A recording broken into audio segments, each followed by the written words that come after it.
Happy New Year! I don't have one of those hats, conic section hats, or the glasses, which I just think I just made a white supremacy symbol, or maybe I just made you look, but either way. Today on SDL, Russ and I talk about New Year's resolutions because it is the new year and all that. I know you thought we were going to renounce cigars, bourbon, overeating.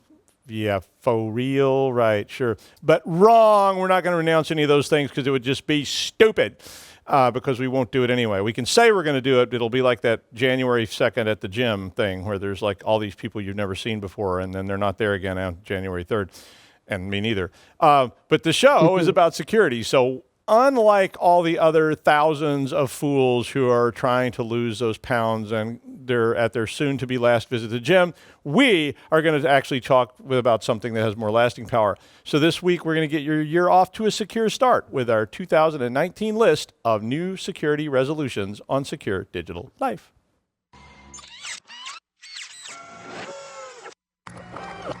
This is a Security Weekly production. Welcome to Secure Digital Life.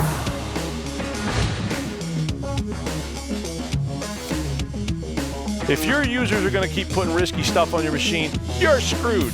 So Top can help us understand the complexity of blockchain. I was reading through the show notes, man. Oof. In binary, it would be 001. Who cares? But it's probably not significant anyway. Like you're looking out through the HAL dot, like, oh, hey, Dave. It's like Sims, but with, It would be like I Sims. instead of AI, it's I.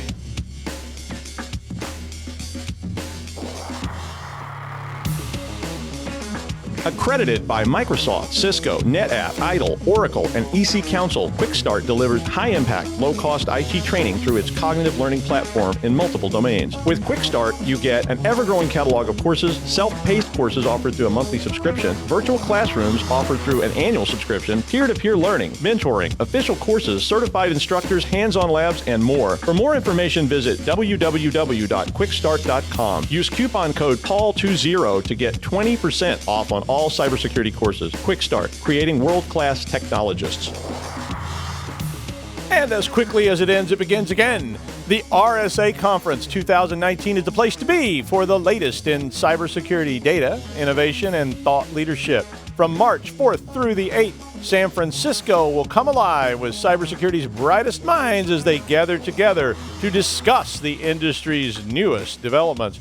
Go to rsaconference.com/securityweekly-US19, that's 19er, to register now using the discount code 5U as in uniform Niner Sierra Whiskey Foxtrot Delta to receive $100 off a full conference pass. And let me tell you, RSA is the place to be. It was fun last year. It'll be fun this year, and you should probably go.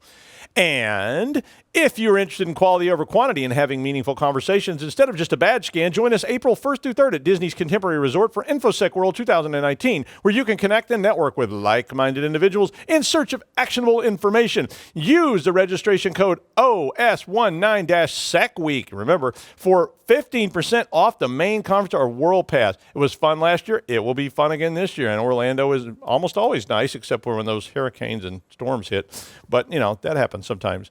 Hi, Russ. Happy New Year. Hey, Doug. Happy New Year to you, too. We're still here. It wasn't the end of anything this year. It wasn't Y2K or Y19 or the end of the Unix clock. That's coming up in the out there. Although I've been seeing a lot of advertisements on the internet about how this is the year 2019 and how similar or different it is to Blade Runner's portrayal of 2019. This was the year of Blade Runner, right? Was it Blade Runner was 2019? I think so. Yeah, I think so. Yeah, you're right. No, I did see that. It's not like Blade Runner at all. Mm-hmm. I mean, I keep waiting on Daryl Hannah to show up, but she hasn't, and neither has Sean Young. And the last time I saw either one of them, they didn't look like that anymore, which was kind of disappointing. Yeah. Oh, that was misogynistic. But hey, it's 2019. It's like, hey, why not? We can all be misogynistic now, right? Yeah, it's in the voice in my head just said it was 2019 without a doubt. So anyway, sorry, my teleprompter just quit. So give me a sec. I'm going to pull up my notes so I know what we're supposed to talk about today. So today on SDL, Russ and I are going to talk about our New Year's resolutions, our second New Year's resolution show, which I guess we should resolve to have a third one next time. But hopefully we'll all still be here in 2020. 2019 adds up to, what, 12, which is the same number of letters as an Abraham Lincoln, which is, I don't know. Maybe that means we should all shave our mustaches off and just grow neck beards. There's a conspiracy for you, the neck beard conspiracy theory. Look that one up and see what you find out. But anyway, so we're going to talk about our New Year's resolutions about security items instead of talking about our New Year's resolutions about other things we probably should be doing to live longer or whatever and prosper kind of thing. That means something else today, I know, but it's like Leonard Nimoy. Sorry, we're all kind of wound up here because it's a new year and we haven't done a show in 2 weeks, so we've all been off doing relaxing things. My first New Year's resolution for this, and I already do this, but it's for you as well, was to use a VPN. So one of the things I really felt like that you should make a resolution about was to put a VPN on your phone and laptop if you haven't done it already. It's time to bite the bullet if you haven't. And I have to put this here so I can see it, so I can actually see what's supposed to be on teleprompter.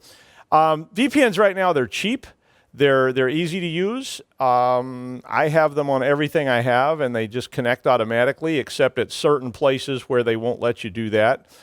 There are still apparently CISO types out there who think VPNs should not be allowed, and they block access to them at your site. If they're doing that, you should complain and tell them that I told you to do so. Actually, don't tell them I told you to do so. Tell somebody important said it.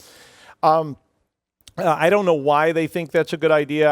Originally, what I was hearing was there was two reasons that people were blocking VPNs. One was bandwidth, which is just ridiculous because they use almost no bandwidth.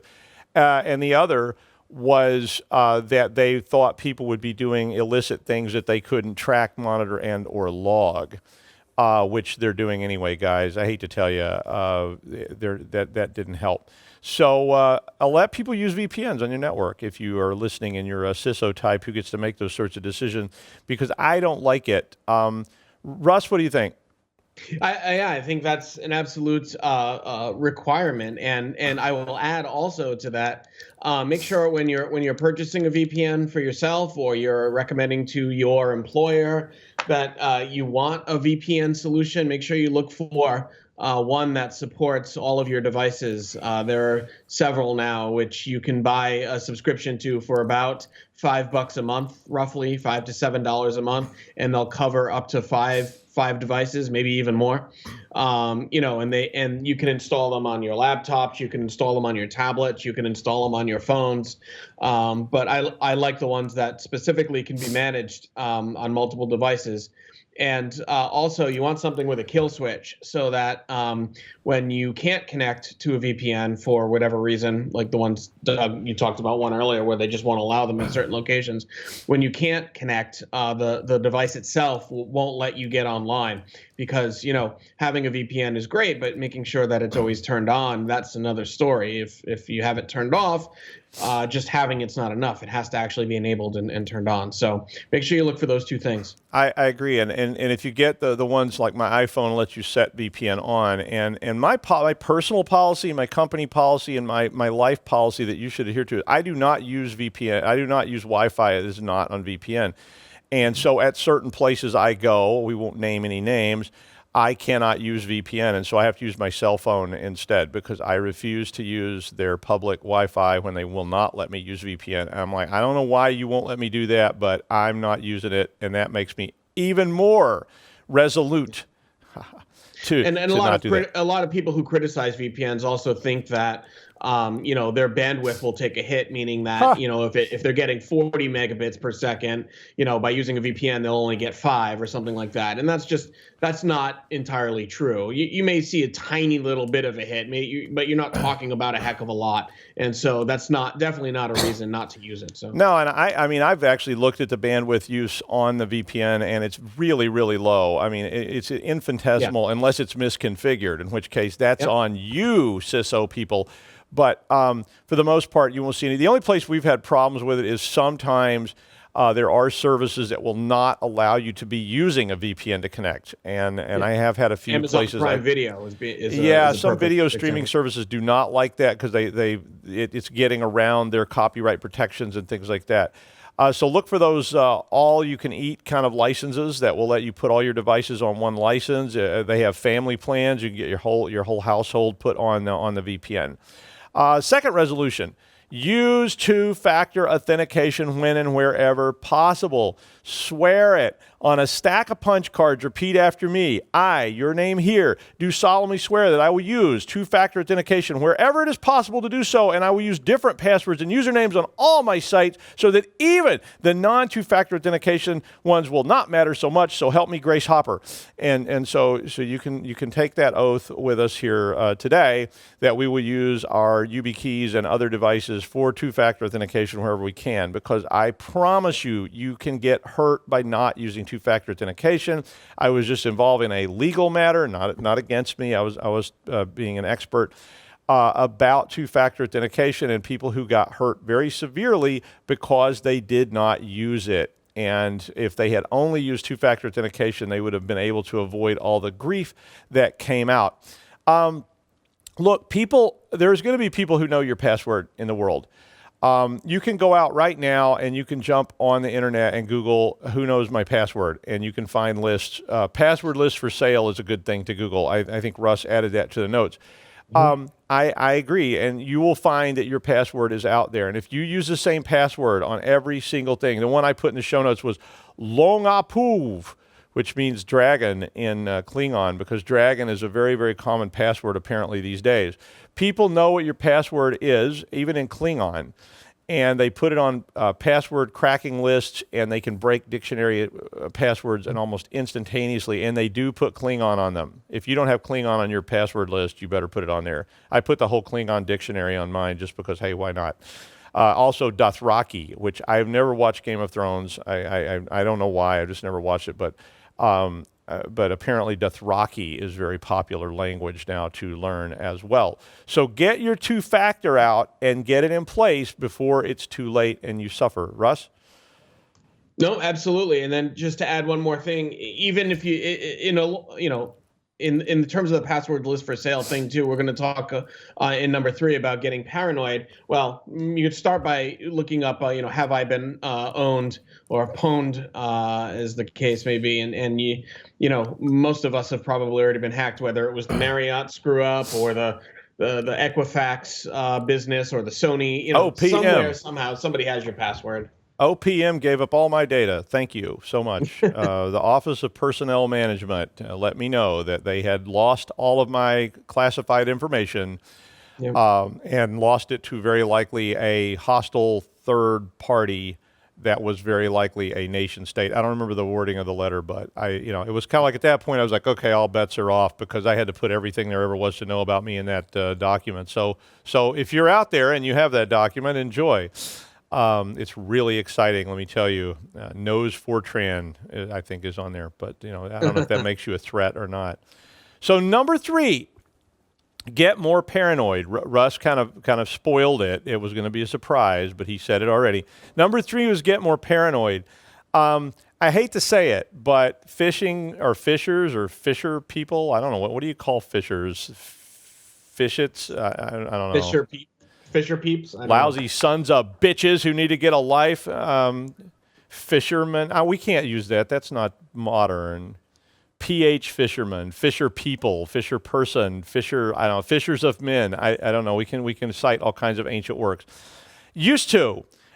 Fishing involved a guy in broken English who says his name is Bobby and that he's in Long Beach, calls you and tells you that to give up your mother's maiden name, and if you don't, you're going to be put off the internet forever, and you said, bite me. No problem. But today, that's not so simple, and fisher people have gotten a lot better at this, and they've learned how to manipulate you, and they keep getting better all the time. They pretty much combine everything they can get together, from the dark web, from scraping websites to making phone calls to other people that know something about you and asking questions. So now you get a robot named Majel with a sexy voice that has very, important information about you. that maybe other people wouldn't necessarily know, like your middle name or your kids' names or the school that you attend or whatever. And by using those things and then attaching that to an email or a robot with a sexy voice, or even a guy named Bobby with broken English from Long Beach, who call you, they try to get you to go for it, and they get better and better at it all the time. Probably my favorite one last year that I got was an email from the president of my university. If you look carefully, the email was not correct, but it did have his name, and it had an email address that looked a lot like the email address at my university. And what it basically said was, it said the Board of Trustees had just passed a new rule dictating the public behavior of faculty members, and that they were going to address things like tattoos, intoxication, cigar smoking, being on television shows or web podcasts. In fact, just being on Security Weekly was enough to get you fired. The fact that all this had come out really piqued my interest, because I thought this is going to be the funniest firestorm we've seen in a long, long time when they tell this to the faculty. Of course, it was a phishing attack. Of course, the attachment was ransomware and also a phone home component. But I almost clicked it because I was sitting there going, oh, this is going to be so good. I cannot wait till the faculty get a load of this. And it was a pure, straight-up phishing attack. The other one I got last year that was so good involved my daughter's school. I had her name on it. It had the name of her school, and was an email that looked very similar to the school that she attended, and said she needed something signed right away, or she was going to be prevented from doing something that I knew she wanted to do. And I don't know where they got this information, but they had it. I almost clicked it. I was like, oh, wait, why would my daughter's school be asking me for anything? I think, they don't even let me come on campus anymore. But, I almost clicked it because it had the right stuff in it. So starting with just getting more paranoid about what you click and what you read and what kind of clickbait you look at, I think that's the first part of getting, more paranoid about the year. But also that relates right back to two-factor authentication and the use of better passwords and the use of VPNs and all these things that you really should be doing. And until you get a little more paranoid, you're going to end up having problems with this. Russ? No, I absolutely agree. And also keep in mind, while you're listening to this, this isn't like, oh, I'm going to pick one thing and from the list and that's it. This is meant to actually be a systemic change for you. That's why New Year's resolutions, not just resolution. You should do really all of these things in order to maintain the highest level of security for yourself and your family. You're absolutely right. It's not like I'm going to do more sit-ups. Is that they don't call them anymore? Yeah. They call them something else now. Yeah, I'm going to do more sit-ups. Although I could do one, and I'd be doing more sit-ups. But work on your core. I'm going to work on my core more. Yeah. So if I did that at all, it would be 100% improvement over what I've been doing. I work out my core. I turn my computer on and play Crisis. There you go. It's like you got to set it on 40 frames a second and play Crisis at full res, and on multiple monitors, and you can work that core really. That core it won't get stronger though. It'll just overheat and burn up. But I mean, that sort of argues that you shouldn't do it anyway. Number 4, get a plan. I put this on there. I felt like there were 3 plans that people really ought to be doing. There's probably more, but I initially, when I was thinking of this, I put 3 plans on there. One of them was get a plan for backing up your data beyond the reach of ransomware phishing. So even though we said get more paranoid, they just get better all the time. And my opinion is you probably will eventually get phished. And when you get phished, you could lose data either through ransomware or something. I've gotten so many calls in 2018 from people at agencies and things saying, what happens when you get ransomwared? I'm like, well, you use your backups to restore. And they go, what if you don't have those? Look, I know that you say you back things up. We all do. And it's probably maybe the 3rd greatest lie in history. I have my data backed up. We won't get into what those other 2 are, but we all know. My data is backed up and safe is probably the 3rd greatest lie in history that's been told to more people over time. If you say your data is backed up, there's a lot more to that than just, once maybe 7 or 8 years ago, I ran a backup and it's on my hard drive in a folder. I know you can say, well, Windows backs up my system. It does if you have it turned on. but it backs it up on the same hard drives that you have in the system that now is going to be compromised. If you have a fire, if you have a cat, and cats emit all sorts of noxious substances like cat barf, urine, various and sundry other bodily fluids, and they will put those in places you didn't expect, like, say, right down the vent of your computer, asking for a friend. But all those things can destroy the data that is in that system. Heat. We lost some hard drives at school and my server rack a couple of weeks ago just based on heat. So if all that stuff's in the same system, so get that data out of band, and you have to have a plan for this. And you can't just say, oh, yeah, I'll do it every now and then. You got to have a plan, and you have to test the plan. So you have to see, does it work? Can you restore those backups? Well, what happens? And so you need to be more paranoid. You need to think about those backups and say, what happens if the building burns? What happens if the cat eats the hard drive or pees on the hard drive or any of the other things that cats do to stuff? Number 2, get a plan for your password management. How are you going to better manage passwords in 2019? Are you going to use vaulting software? Obviously, you're going to use two-factor authentication because you already agreed to that earlier and you swore on a stack of punch cards that you would. You've got to get a plan for how you're going to manage your passwords. And this means using multiple tiers. And if you don't know what some of this means, we've done other shows on that where we've gone over and over and over these plans. So go back and watch some of those shows if you don't remember. But you need tiers for your password. Don't use the same password in multiple places, because if you do, that means people will go to those places and they will try to guess the obvious. And if they get your Netflix password and then they say, wow, I bet they use a bank. Wonder what bank that could be. There's just not that many banks, folks.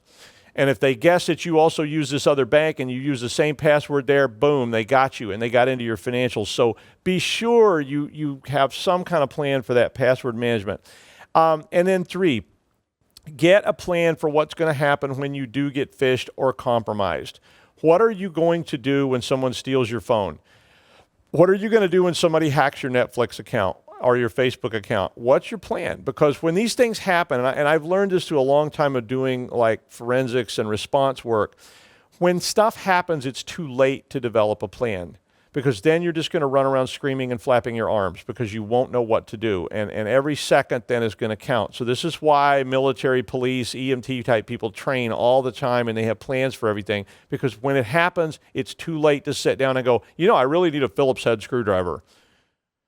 Yeah, I really need a Phillips. It's like that Xmas morning stuff where you get up and they don't have the C batteries, and then you have to go driving all over town trying to find that one place that's open that sells C batteries. And I'm sure they get tired of that all day. Like when you're running into that adult bookstore going, do you have C batteries? And they're going, oh, no, we don't. We have a lot of D batteries, but no C batteries. Yeah, we won't get into that. Russ, vibrating noise. you have any comments on that one, Russ? In the industry they call these DRPs or disaster recovery plans, and so you may people think, oh yeah, it's great for work, but I don't need one of those at home. That's where you're dead wrong. So do what Doug says and just come up with plans for at least these 3 types of scenarios, because one of them, or if not all of them, they eventually will happen. And they don't call them disaster plans anymore, because they don't like, the HR people didn't like the word disaster. They call them business continuity plans. Well, perhaps they should have changed it like with human capital. I mean, everybody likes to be called that, right? So yeah, well, I actually said they should change it to, oh my God, oh my God, oh my God, plan. But they didn't like that either. So, yeah, I didn't get that job. On into a little higher level thing, but it's not a bad thing for you to be aware of as well, even if you're just at home. Get a framework, but don't just tick the boxes. So if you watch the Security Weekly Christmas show, I was trying to say this, but I kind of said,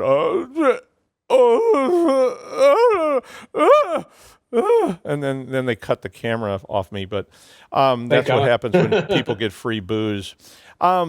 Look, NIST and COBIT and all these people have put together these very, very elaborate, gigantic, ginormous, many, many page documents that have guides. And whether you like them or not, they actually did spend a lot of time on this if you go through them.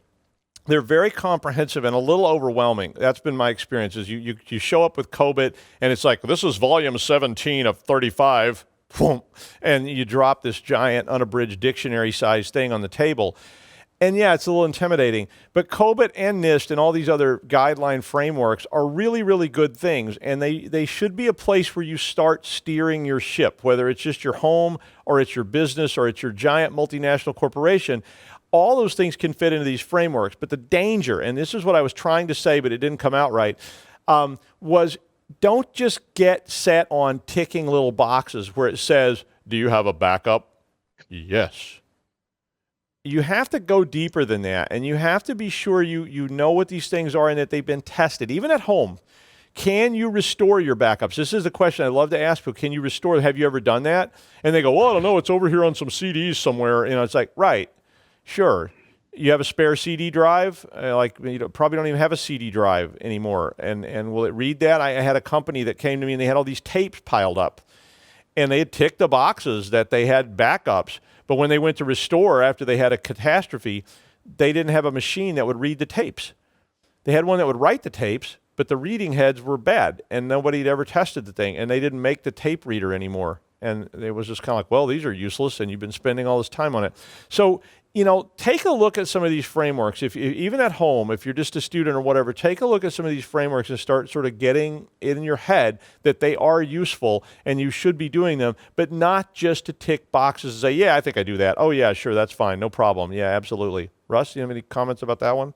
No, I completely agree. I think these are very important things, especially with, the whole backup thing that you mentioned. You got to test the backups, restore them every 6 months just to give it a try. And that way you have peace of mind, if not, a piece of data. We keep doing shows on that too, because I keep getting calls and they're going like, oh yeah, we got ransomware. And I'm like, use your backups. And like, oh yeah, well, there's a little problem with that. Yeah. And it's like, did you not watch my shows? Really? Why do I do this? Number 6, get IoT under control. We all love gadgets. I want them all. I don't have them all. Russ has all of them, I think. If there's an IoT gadget out there, he's got one somewhere in his backpack that he's transporting through internet or airport security. You were there in Israel when I got Paul has all the ones that Russ doesn't have that were banned in 5 countries, but Paul has 2 different versions because they came in black and silver.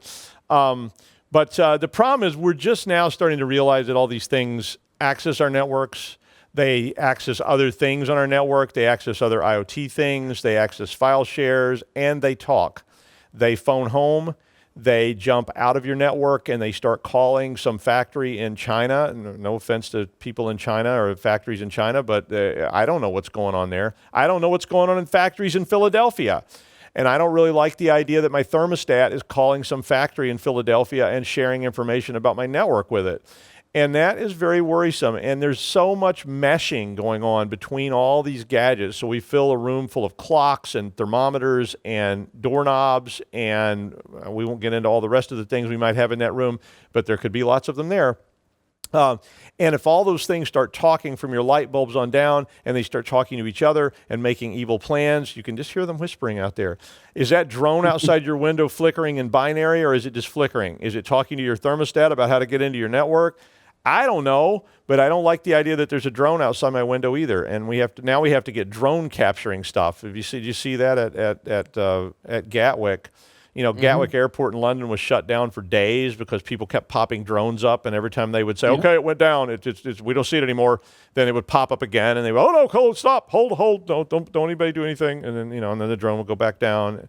And now they have these guns with nets on them to go out and capture drones, and they got drones to attack other drones, and it's getting real close to Metalhead. So if you haven't seen Bandersnatch or Metalhead on Black Mirror, you might want to go watch those just to review. Russ, you're the IoT guy.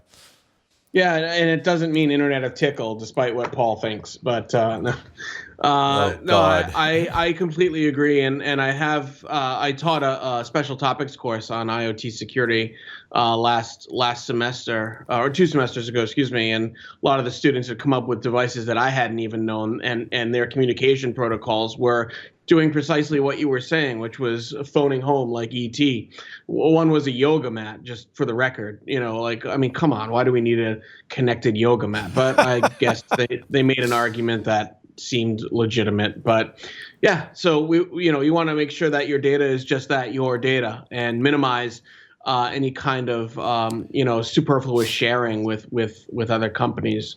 To establish I want my yoga mat to talk. I like that idea that my yoga mat is going, Doug, you're a downward dog. And I need to do the 2000, Doug, your downward dog isn't very good.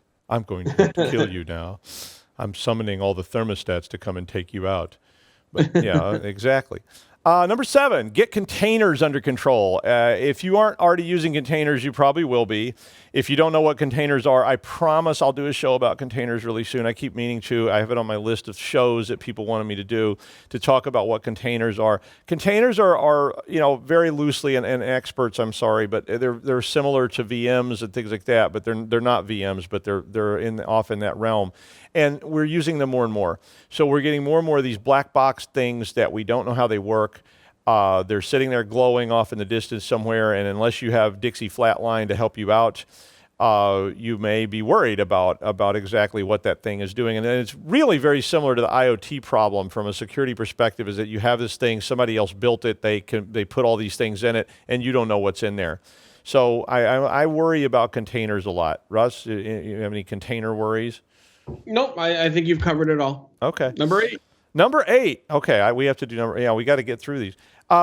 Watch more podcasts and develop trusted sources. Not just because I'm a podcaster, but because I want you to develop trusted sources. One of the things that you have a lot of struggles, and I have a lot of struggles with, we all have struggles with, is basically we rely so heavily on instant information. And we jump on Facebook and we see an article saying there's a Pizza Hut in Philadelphia that's selling meth for Hillary Clinton. Okay. And then, somebody grabs a rifle and heads out to stop it because it's a horrible, horrible thing. Okay. We've got to find a way so that we know what kind of information we're getting and where we're getting it from. And to do that, you're going to have to spend some time researching and finding out what works for you. So, when I was a kid, my dad and the Rebels next door got a morning and an evening newspaper.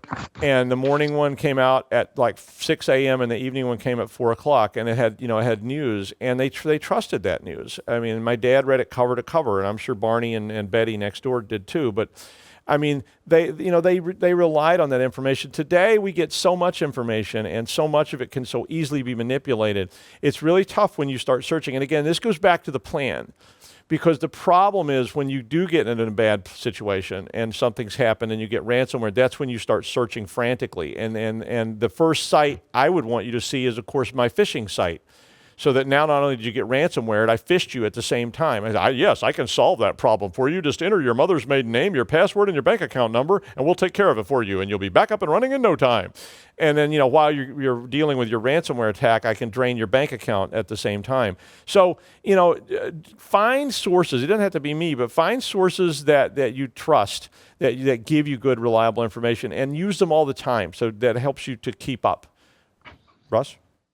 Yeah, and like I said, PSW is a great resource. Like you were talking about other types of podcasts and vodcasts and things like lynda.com and Udemy and some of the sponsors that we have on the show. They're really, really, really good resources. So absolutely. So invest the few dollars it costs and or even free. Find ones you trust and use them and get used to using them all the time. And so number 9 was learn something new.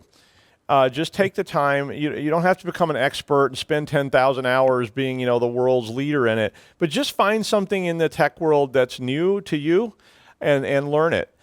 If it's a programming language or some networking technique or some security technique, learn to pick a lock. I don't know. Find something that interests you and learn it all the time because that helps you keep up. Because one of the things, I fired a lot of people. I used to be a consultant to do that. And because I have no human empathy. I'm sorry, but you've been dismissed. You are redundant. And then they cry and all this, and I hand them tissue, and then it's like, but you're still redundant. And there's a charge for the tissue. Please deposit. Yeah. But when people got laid off, there were people that got laid off and went, yeah, right, screw you. And they walked out the door because they knew they could walk down the street and get another job making more money. And they were probably thinking about doing it anyway. And then there were people like, I don't know what I'm going to do. And I'm like, okay, yeah, are you done? We need the room. And they're like, but I know COBOL and I never learned anything else. And it's like, Right. Well, now I'm crying for you too.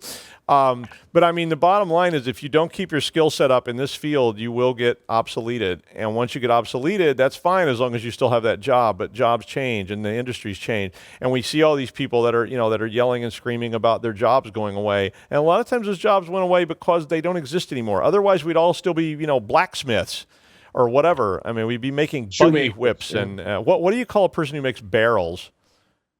Barrel maker? No, it's not a carter. There's a name for it. I'll think of it at an inopportune moment and shout it out. Cooper, thank you so much, voice in my head. Coopersmith is a person who makes barrels. It is, I'm telling you. We'd all still be doing it. Although I guess there's still people that make barrels because you got to put stuff in them. But we'd be putting oysters in barrels and not have refrigeration. So get with the program and keep up with the barrel, buddy. Huh? It's your turn in the barrel. Yeah, we all know where that phrase came from and what you're thinking about. Yeah, we do. You filthy slut. But it really is. It's dirty. So don't look it up, or do look it up, and you'll be sorry. All right. And the last one: check your trust. One of the most common things we've seen as an attack vector in the last year was going through other trusted sources, IoT, other vendors, other people, to get to things people wanted. And as they become more sophisticated, they've realized that you can't take out the FBI with a full frontal attack. You have to come in from the back door. This is getting very suggestive here somehow. But I mean, if the person who puts Twinkies in the vending machine in the lobby has an IoT-enabled vending machine, really, that knows when it runs out of Twinkies, and they come back to you and they say, we want to actually connect our vending machine to your network so that it can order more Twinkies because you don't want to run out of Twinkies, because we all know what happens then. People get the shakes, they're running around screaming, all this kind of Twinkie withdrawal stuff starts happening. If that machine's connected to your network, do you trust it? Well, you probably have to. It's added to your Active Directory, it's added to your trust world, and all of a sudden there's a vector that they could come in. They go through the vendor who has no security at all because they're small. They come in through that. They put malware on the vendor. The malware gets transferred to the machine. Machine transfers the malware to your network. And the next thing you know, boom, you get compromised. You go, wow, we spent all this money on security, but we did let the Twinkie machine come in the lobby. And so this is a really, really big one, even for you at home, because again, you're trusting more things all the time. You add a thermostat, you add a light bulb, you add a drone swarm, you add metalhead dogs to patrol your property when nobody's there. And I mean, come on, it gets really, really scary. Russ? No, I think that about sums it up. Again, my favorites are the VPN and the containers and the trust and just knowing and the backups. Obviously, I think those are the most important ones we talked about today. I completely agree. I mean, I could go on. I mean, we could make this show like a day-long show and just keep going with a long list. I know you don't want me to do that. You do really out there, I know. But listen, get organized, get paranoid.